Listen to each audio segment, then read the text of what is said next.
Class 5-এর তোমাদের প্রশ্নবিচিত্রা third সামেটিভের 15 নম্বর স্কুলটা দেখে নাও। মরিস্তা বিকেজে বাণীপীঠ। দেখো প্রথমে যে সিনটা দেওয়া রয়েছে তোমাদের এ গ্রেট সোশ্যাল রিফর্মার থেকে দেওয়া রয়েছে। সিনটা পড়ছি দেখো। She is Begum Rokeya a remarkable woman whose efforts considerably changed the state of female education in Bengal. তিনি হলেন বেগম রোকেয়া, যার কঠোর প্রচেষ্টায় মহিলাদের বাংলায় শিক্ষা প্রসার ঘটাতে সাহায্য করেছিল। Her full name was Begum Rokeya Sakhawat Hossain. তার পুরো নাম ছিল Begum Rokeya Sakhawat Hossain. She was kind and generous to the disadvantage women of Bengal. তিনি খুব দয়ালু ছিলেন এবং বাংলায় পিছিয়ে পড়া মেয়েদের প্রতি তার খুব গভীর তার সদয় ছিল, অর্থাৎ তার হৃদয়টা ছিল কাদের প্রতি? বাংলায় পিছিয়ে পড়া মেয়েদের প্রতি। And extended her helping hand to the poor and the helpless. এবং তার হাত বাড়িয়ে দিত কাদের প্রতি? গরিবদের প্রতি এবং অসহায়দের প্রতি। She was the pioneer in setting up a school for the poor Muslim girls of Bengal. তিনি ছিলেন অগ্রদূত বাংলায় মুসলিম স্কুল প্রতিষ্ঠার ক্ষেত্রে।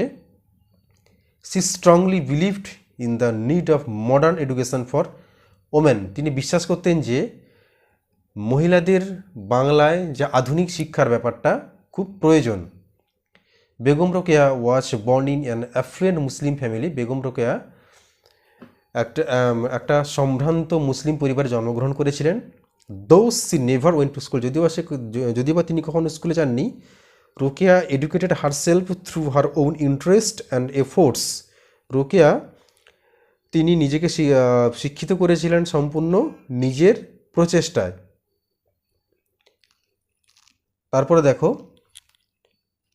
C learn Arabic and Persian at home and also received lessons in Bengali and English. তিনি বাড়িতে Arabic এবং পার্সিয়ান ভাষা শিখেছিলেন এবং তিনি বাংলা এবং ইংলিশ শিক্ষাটাও তিনি বাড়ি থেকে গ্রহণ করেছিলেন।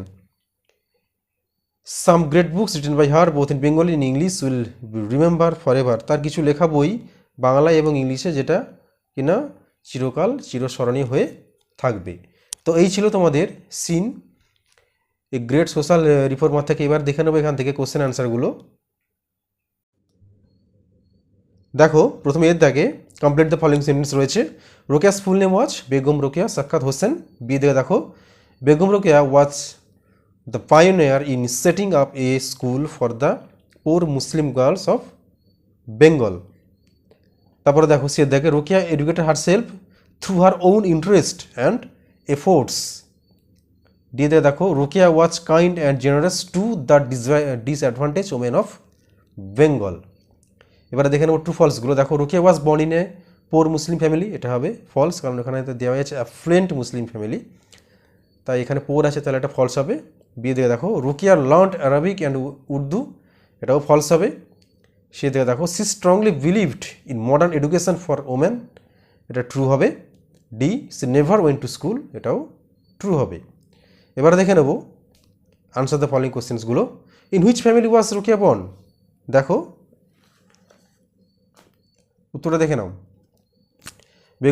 Begum Rokeya was born in an affluent Muslim family. তারপরে কোশ্চেন রয়েছে,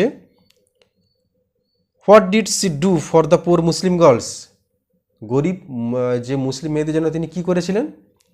দেখো, C was the pioneer in setting up a school for the poor Muslim girls of Bengal. অর্থাৎ বাংলার যে গরিব মুসলিম মেয়েদের জন্য তিনি স্কুল প্রতিষ্ঠা করেছিলেন বা স্কুল প্রতিষ্ঠানে অগ্রণী ভূমিকা পালন করেছিলেন। She, which language did she learn at home? তিনি বাড়ি থেকে কী কী ভাষা শিখেছিলেন?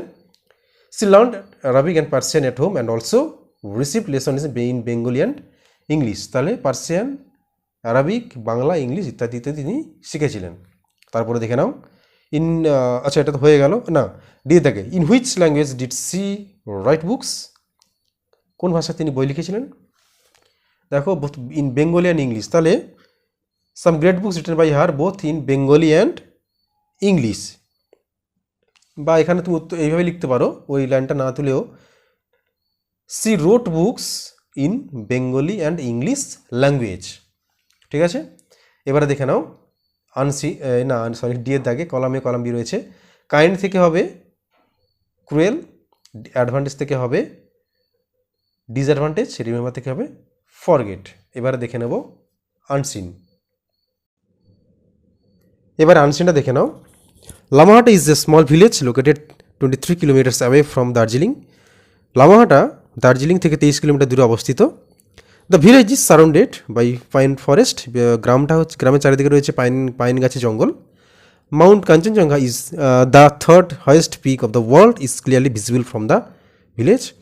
কাঞ্চনজঙ্ঘা যে কিনা পৃথিবীর তৃতীয় উচ্চতম হচ্ছে পর্বত, তো সেটা কিনা এখানে রয়েছে, মানে থেকে তোমার লামহাটা থেকে দেখা যায়, ভিজিবল মানে দেখা যায়।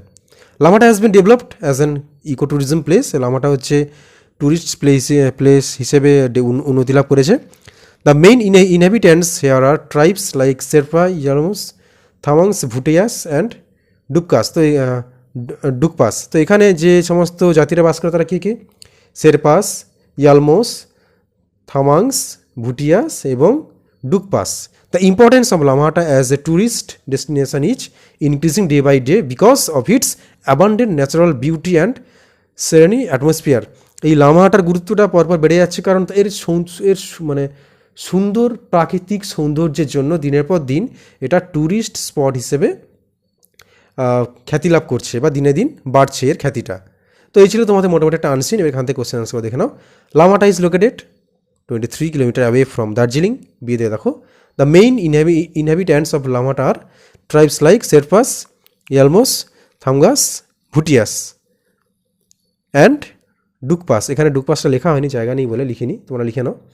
তারপরে Lamahatta has been developed as an eco tourism place. তারপর দেখো one can clearly see mount Kanchenjunga. তারপর দেখো Lamahatta has nature beauty and serene atmosphere. এবার দেখো which is the third highest peak of the world? তাহলে Mount Kanchenjunga is the third highest peak of the world. Give a synonym of the word abundant, তাহলে এটা হবে numerous. তারপর দেখো C দেখো why is the importance of Lamata increasing day by day? কেন হচ্ছে লামাটার গুরুত্বটা বাড়ছে দিনের পর দিন? The importance of Lamata as a tourist destination is increasing day by day because of its abundant natural beauty and serene atmosphere. তারপরে দেখো what surrounds লামাটা, তাহলে কী হবে? The village is surrounded by pine forest. তাহলে actually এটা হবে লামাটা, এখানে লামাটা লিখতে পারো, দ্য ভিলেজ লিখতে পারো is surrounded by pine forest, অর্থাৎ পাইন গাছের জঙ্গল দিয়ে ঘেরা। এরপরে দেখে নেবো গ্রামারগুলো দেখো। প্রথমে বলা হচ্ছে প্রিপোজিশন, তাহলে he is going to Kolkata. তারপরে দেখো present continuous, the boy is drawing a picture. তারপরে দেখো article I saw a one eyed man. তারপর দেখো fill in the blank adverb, তাহলে soldiers fight bravely for their country. তারপর দেখো Rabindranath Tagore was a great poet, এটাকে বলা হচ্ছে পার্সোনাল প্রনাউন, তাহলে এটা he was also a great painter. তারপরে দেখো সাবজেক্ট প্রেডিকেট, তাহলে হিটা সাবজেক্ট, টট আস ইংলিশ প্রেডিকেট। চারিদিকে দেখো রাইট অপোজিট, আচ্ছা অপোজিট নেভার থেকে হবে এভার, ইজি থেকে হবে ডিফিকাল্ট। তারপরে দেখে নাও পাঁচে দেখো এখানে হচ্ছে পাঞ্চুয়েশন মার্ক দিতে হবে। হু আর ইউ লাস্টে দেখো জিজ্ঞাসা দিতে হবে। তারপর there lived a cock comma a bull and a dog in a village full stop. তারপরে দেখো প্লুরাল ফর্ম, গুজ থেকে গিচ, লিভ থেকে লিভস, ওমেন থেকে ওমেন, ওমেন থেকে ওমেন। তারপর দেখো না make meaningful sentence, student Rohit is a good student. তারপরে দেখো ইউজ অ্যান্ড অথবা বাট। আচ্ছা the elephant is big full stop, the cat is small. তাহলে the elephant is big but the cat is small, মানে হাতি হয় বড় কিন্তু ইঁদুর হয় ছোট। তো হয়ে গেল তোমাদের 15 নম্বর স্কুল ক্লাস 5 তোমাদের থার্ড সামেটিভের জন্য 2024 সালে যে রায়মার্টিনের যে তোমাদের প্রশ্নবিচিত্রা, তো সেখান থেকে 15 নম্বর স্কুলটা থার্ড সামেটিভের সলভ করে দিলাম। এবং এর আগে 1 থেকে 14 নম্বর স্কুল সলভ করা আছে, যারা এখনও দেখোনি তোমরা দেখো, নিচের প্লেলিস্ট সেকশন রয়েছে ক্লাস 5-এর, ওইখানে যাও, এখানে 1 থেকে 14 নম্বর সমস্ত স্কুলগুলো পেয়ে যাবে। তোমরা ওইগুলো আগে ভালো করে প্র্যাকটিস করে নাও, তারপর এই 15 নম্বর স্কুলটা প্র্যাকটিস করো, এরপরে আসবো 16 নম্বর স্কুল নিয়ে।